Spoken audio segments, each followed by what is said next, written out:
We have some incredible breaking news for you. Giant's Causeway on the coast of Northern Ireland is one of the UK's outstanding natural features. We have some footage that has been taken on a mobile phone. For 11 months, the section of coastline near Northern Ireland's basalt cliffs had been fenced off.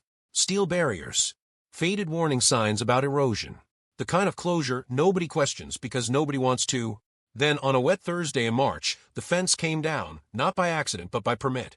And for the first time, a small team was allowed to walk up to the stone door itself and open it. This is the story of what they found. Every name in it is invented. Every event in it is imagined. But the questions it raises are worth sitting with anyway. She wasn't a household name. She taught structural geology at a mid-sized university, published slowly, and had built her career on being right rather than being loud. When the viral drone footage first surfaced, a slab of rock swinging open, then sealing shut without a seam, she'd watched it the way most of her colleagues had, skeptically, then less skeptically, then, with a knot in her stomach, she couldn't quite name. She wasn't part of the original scanning team. She'd read their leaked field notes the way everyone else had, secondhand, filtered through forums and video essays that added heartbeats and hibernating giants for views. What actually interested her wasn't the mythology. It was the hinge. A 20-ton slab of basalt does not move on a hinge. Basalt is a dense, brittle volcanic rock, beautiful in its natural hexagonal columns, but not engineered, not articulated, not designed to swing. If something in that cliff face was opening and closing with mechanical precision, the geology wasn't the mystery. The engineering was. It took her 3 years of grant applications, environmental impact assessments, and one persistent local council member to get a research permit that included physical access, not just scanning from a safe distance, but entry. The morning they cut the padlock on the access gate, the sky was the color of wet slate, and nobody on the 6-person team said much on the walk down. Up close, the door didn't look like a door. That was the first thing Fitzgerald's notes recorded. From a distance in drone footage, in grainy stills shared 1 million times online, it looked dramatic, a slab pulling back to reveal darkness, like something out of an adventure film. Standing directly in front of it, in the rain, with a hard hat on, it looked like nothing at all. A wall. A cliff. Hexagonal columns exactly like the 10,000 others along that coast, worn by 6,000 centuries of Atlantic weather. The team's structural engineer, a quiet man named Owen Doran, spent 40 minutes just running his palm along the seam line, the way a carpenter checks a joint. He found it eventually, not by sight but by sound. Tapping the rock with a small hammer produced a subtly different tone across roughly 4 meters of surface. Solid basalt behind it. Hollow basalt, or something shaped like basalt, in front. It's not that the rock moves, he said, according to Fitzgerald's log. It's that something underneath the rock moves the rock. They didn't have a plan to force it open. They didn't need one. At 2:47 in the afternoon, without any warning, without any of the sensors they'd rigged along the base picking up a tremor or vibration beforehand, the slab pulled back on its own, the same slow, deliberate, almost oiled motion Kieran Doyle's drone had once captured from 100 meters up. This time, 6 people were standing 8 feet away from it. Here is where the story splits sharply from the version that went viral. There were no towering 7-foot figures. No formation of ancient sentinels facing the door. No thermal readings of 99 degrees Fahrenheit. No heartbeat pulsing every 4.7 seconds. That version made for a gripping video. It did not survive 5 minutes of direct physical inspection by people holding actual equipment. What the team found once their headlamps cut through the dark was a chamber roughly 4 meters deep, smaller than the ground-penetrating radar estimates that had circulated online, which is itself a mundane and well-understood limitation of GPR in dense volcanic rock. Reflections and refractions off mineral boundaries routinely distort depth and size estimates, sometimes significantly. It's one of the most common sources of error in subsurface radar imaging, and it's why serious geophysical surveys always get confirmed by direct excavation before anyone publishes a conclusion. Inside the chamber were 7 objects. Not statues, not cocoons, not sleeping giants.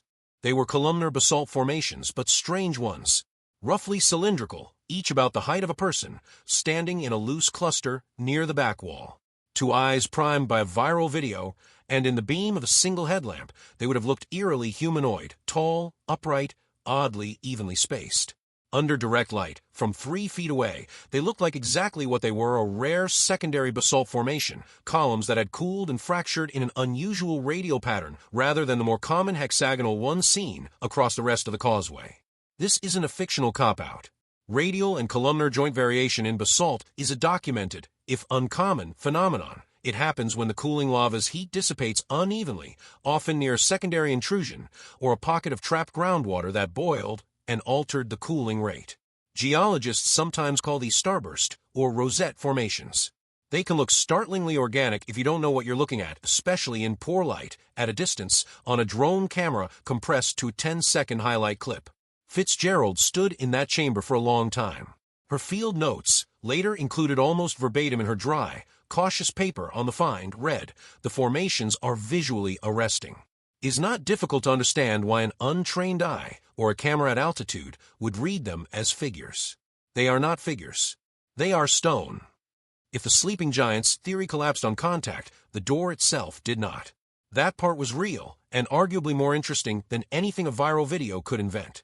Doran, the structural engineer, spent the following 4 days mapping the mechanism, and what he found was this: a section of the chimney beneath the chamber connected to a narrow natural conduit, likely a lava tube, a common feature of basalt formations, formed when the outer surface of a flow cools and hardens while lava continues moving beneath it, eventually draining and leaving a hollow channel. Lava tubes exist all along volcanic coastlines worldwide, including documented ones near the Giant's Causeway itself, and they are well understood in volcanology. This particular tube ran down toward sea level, where it intersected with a tidal chamber that filled and drained with the tide. Over centuries, mineral deposits, likely a calcite or silica buildup, common in coastal basalt formations exposed to seawater, had gradually created something unusual. A section of rock at the mouth of the chamber that had fractured cleanly along a natural joint plane, thin enough and positioned precisely enough that changes in air pressure from the tidal chamber below could, under specific conditions, physically move it. In plain terms, the door wasn't a door built by anyone. It was a slab of rock cracked along a weak seam, sitting in almost perfect mechanical balance. Improbable but not impossible outcome of millions of years of erosion, tidal pressure cycles, and pure geological chance. When the tide reached a certain height, trapped air in the tube below pushed upward with just enough force to lift the slab a few degrees. When the tide receded, the pressure released, and the slab's own weight pulled it back into place. It is, in Fitzgerald's words from her actual conclusion, a genuinely remarkable natural phenomenon, a rock formation acting by pure coincidence of geometry and tidal mechanics, like a valve. It required no design and no intelligence. It required only enough time, and this coastline has had 60 million years of it. She noted, almost as an aside, that similar blowhole and tidal pressure phenomena are well documented at other basalt coastlines. Sea caves along the Isle of Skye and parts of Iceland's south coast produce similar pressure-driven air and water displacement, sometimes audible from a distance as a low groan or whistle that locals have folded into folklore for centuries. The team hypothesized that the faint rhythmic sound recorded near the site in earlier amateur footage, the one later described online as snoring, was very likely this same tidal air displacement amplified and distorted by the chamber's acoustics. None of this explains why the original story exploded the way it did, or why so many people wanted so badly for it to be true. That part isn't a geological question. It's a human one. Stories about sealed doors, sleeping giants, and ancient things waiting to wake up tap into something very old in us, older, arguably, than the causeway itself.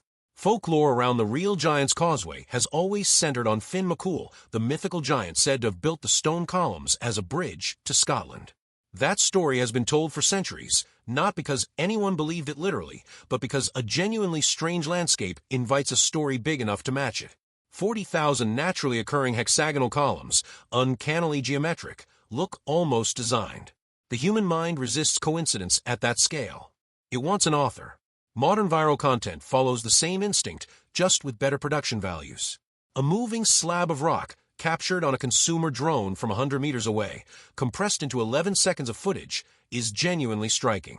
It is also, on its own, completely explainable by tidal mechanics once you know to look for them. But tidal mechanics moved a rock doesn't travel. Ancient sleeping figures are waking up inside a mountain does. Somewhere between the original clip and the version that reached a few million views, actual field notes about GPR depth estimation artifacts became a hollow chamber nobody ever detected. A radial basalt formation became 7-foot humanoid figures. A hypothesis about acoustic resonance became a heartbeat.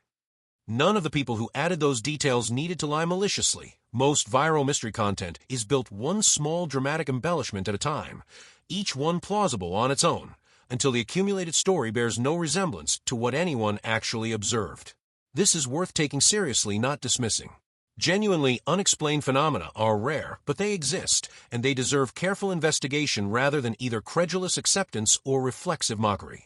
The honest, less cinematic truth here is that this particular mystery was investigated carefully by people with real instruments and real expertise, and the answer that came back was still strange and still worth knowing. It just wasn't the answer built for a thumbnail. 6 months after the site visit, Fitzgerald's team published their findings in a peer-reviewed geology journal, a modest paper, heavy with cross-sections and pressure differential calculations, titled something dry, like Tidal Pressure-Driven Displacement in a Fractured Basalt Slab, a case study from the North Antrim coast. It received a handful of citations from other volcanologists interested in similar coastal mechanics. It did not go viral. It was never going to. She gave one public talk about it at a regional science communication event where she was asked, inevitably, whether she was disappointed that the giants weren't real. Her answer, recorded and later transcribed by an attendee, was this: "I don't think disappointed is the right word. I spent 3 years trying to get permission to stand in front of a moving rock. When I finally got there, what I found was a genuinely rare geological formation operating by a mechanism nobody had fully mapped before, doing something that looks, from a distance, exactly like a door opening. I don't need it to be a sleeping giant for that to be remarkable. I think we've gotten so used to needing every mystery to end in something supernatural that we've forgotten how strange the natural world already is if you just look closely enough." She added, when pressed about the viral footage specifically, that she didn't think the drone operator who filmed it had done anything wrong, or even anything dishonest. He filmed something real and strange, and he was right to share it. The distortion happened afterward in the retelling, the way it always does. I don't think anyone involved set out to deceive anyone. I think a good, true mystery got dressed up in a costume, because the costume performs better than the truth, and it's worth asking ourselves why that is. The site is open to the public now, on a limited basis, guided access only, timed around low tide, with a ranger present to explain both the folklore and the geology in the same breath. Visitor numbers, according to local tourism figures, went up noticeably in the months after the original footage circulated, then again after Fitzgerald's findings were reported in a few science outlets. People still come expecting the door. Most leave having learned something more interesting than what they came for, even if it doesn't trend the same way. Doran, the engineer, kept one line in his final report that Fitzgerald asked him to leave in, even though a peer reviewer suggested cutting it as unscientific. It read, "It doesn't need to be alive to be extraordinary." That's the whole story. No cover-up. No agency erasing evidence. No sleeping thing counting down to the moment it steps out into a world that's forgotten how to notice real wonder when it isn't wearing a mask. Just a very old coastline, a very rare rock formation, a very patient tide, and a door that, it turns out, was never locked. It just took the right people, with the right instruments, actually willing to walk up and open it.